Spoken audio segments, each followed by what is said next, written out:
बिस्मिल्लाहिर्रहमानिर्रहीम। दोस्तों अस्सलाम वालेकुम। How to create dynamic calendar in Microsoft Excel. चलिए शुरू करते हैं।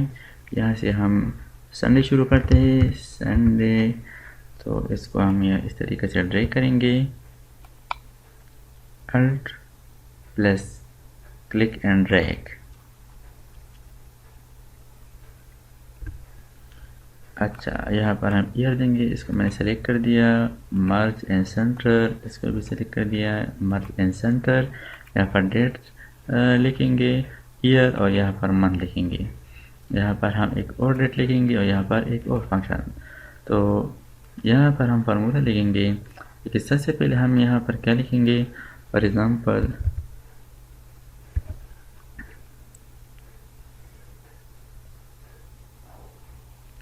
यहाँ पर हम ईयर लिखेंगे। यहाँ पर हम महीनों के लिए लिस्ट बनाएंगे, लिस्ट ऑफ मंथ्स। तो इस रेंज के बाहर यहाँ पर हम लिखेंगे, इसको आल्ट के साथ ड्रैग करते हैं दिसंबर तक। यहाँ पर हम ड्राफ्ट लिस्ट बनाएंगे, ये तमाम मंथ्स के लिए। डेटा वैलिडेशन पर क्लिक कर दें। यहाँ पर लिस्ट सोर्स के अंदर इस तमाम रेंज को सेलेक्ट कर दें। ओके, यहाँ पर हम देख सकते हैं, यहाँ पर हम सेलेक्ट करेंगे। यहाँ से हम मंथ सेलेक्ट कर सकते हैं। यहाँ पर हम फार्मूला लिखेंगे, equal to date bracket start. इसके अंदर ईयर, मंथ और डे के लिए हम कुछ फंक्शन इस्तेमाल करेंगे। तो ईयर तो यहाँ से सेलेक्ट करना है।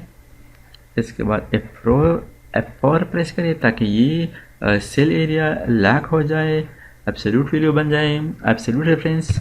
इसके बाद कामा, इसके बाद मंथ लिखेंगे। लेकिन मंथ्स के लिए हम एक और फंक्शन इसके अंदर लिखेंगे, मैच ब्रैकेट स्टार्ट। इसके बाद मंथ पर क्लिक कर दे, F4 प्रेस कर दिया। इसके बाद सिंगल कामा, यहाँ पर है लुकअप एरे। लुकअप एरे में इस रेंज को सेलेक्ट करना है और F4 प्रेस कर दे।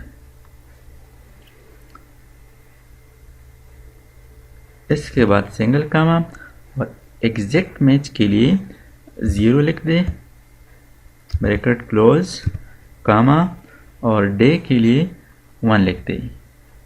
डे 1 से शुरू हो, first date of the month. इसके बाद एंटर कर दें। तो ये आप देख सकते हैं 1 जनवरी 2020।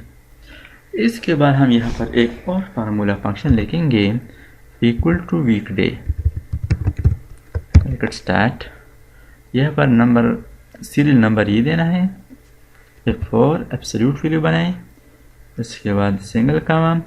अब यहाँ पर इस लिस्ट से एक नंबर देना है, 1 2 3 वगैरह। तो हम यहाँ पर 2 लिखेंगे।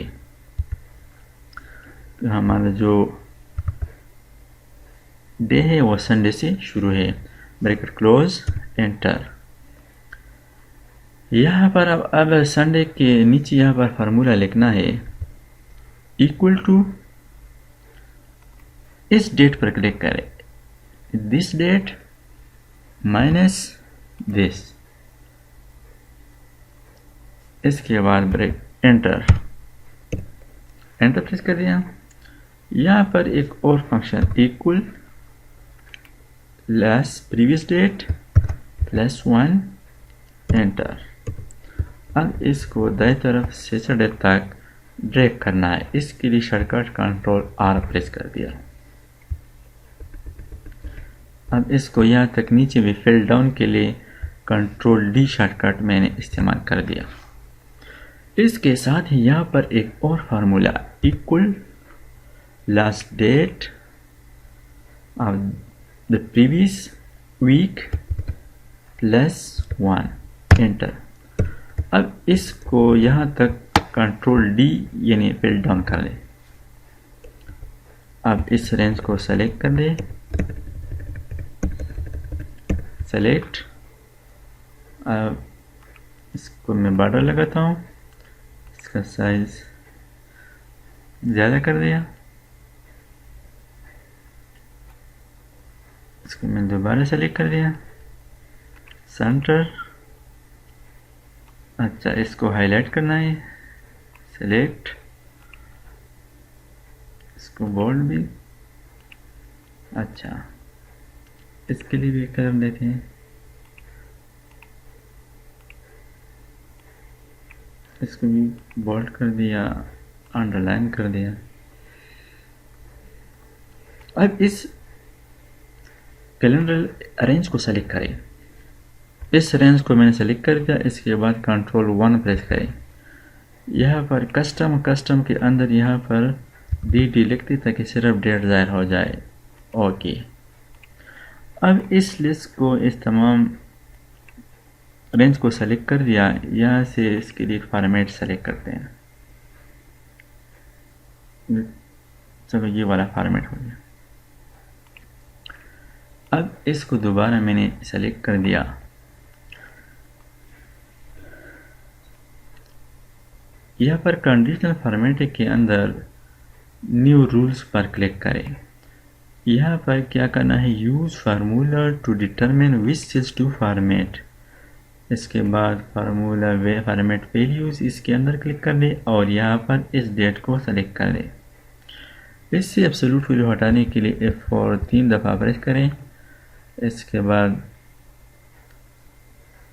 अगर ये वैल्यू लेस देन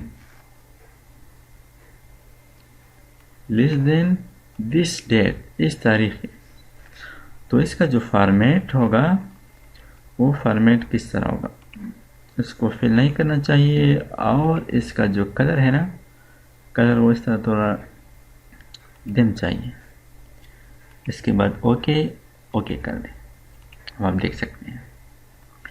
अब इस रेंज को मैंने दोबारा सेलेक्ट कर दिया। इसके लिए एक और फार्मूला फंक्शन इस्तेमाल करेंगे, कंडीशनल फॉर्मेटिंग के अंदर new rule, use a formula to determine which cells to format. इसके बाद यहाँ पर क्लिक कर दिया। इसके बाद दोबारा वही तरीका से F4 पे करिए ताकि ये सिंपल बन जाए। और यहाँ पर फंक्शन लिखना है ग्रेटर देन, यहाँ पर अब लिखना है end of the month, EOMONTH bracket start. अब यहाँ पर इस डेट पर क्लिक करना है। इसके बाद सिंगल कामा और फिर 0 ब्रैकेट क्लोज, ये फार्मूला लिखना है। इसके बाद इसको फॉर्मेट लगाना है। फॉर्मेट किस तरह लगाना है, वही फॉर्मेट लगाना है जो लिस्ट इन वैल्यू के लिए लगाया था, वही फॉर्मेट यहाँ पर भी हाईलाइट। इसके बाद ओके। अब आप देख सकते हैं कि यहाँ 2020 जनवरी फर्स्ट डेट वेडनेसडे से शुरू है। चलो इसको यहाँ पर महीना हम चेंज करेंगे, तो फिर 1 फरवरी सैटरडे यहाँ से शुरू है और ये 29 दिनों का है। यहाँ से हम ईयर चेंज करेंगे, फॉर एग्ज़ाम्पल 2019 और यहाँ पर दिसंबर। इसको मैंने सेलेक्ट कर दिया, कंट्रोल 1 प्रेस करें और कस्टम यहाँ पर लिखना है सेमीकोलन। ओके, इसको भी हाइड करना है, सेलेक्ट, कंट्रोल 1, कस्टम। इसका जो टाइप है ना, टाइप वो चेंज करना है, ओके कर दें। एक कैलेंडर बन गया। यहाँ से आप सेलेक्ट करते जाएं, जुलाई का है, यहाँ से ईयर चेंज करेंगे, एग्जाम्पल 2020। ये एरिया जो है ना, ये हमारे पास डेट है। ये जो डिम नज़र आ रहा है, इसका मतलब ये है कि इसका ताल्लुक इस महीने से नहीं है। तो इस तरीके से आप माइक्रोसॉफ्ट एक्सेल में ज़बरदस्त डायनामिक कैलेंडर बना सकते हैं। उम्मीद है ये वीडियो आपको पसंद आई होगी। तो दोस्तों मेरे चैनल को सब्सक्राइब कीजिए और साथ ही बेल बटन पर क्लिक करें ताकि हर नई आने वाली वीडियो की नोटिफिकेशन आपको मिल जाए। Thanks for watching. अल्लाह हाफिज़।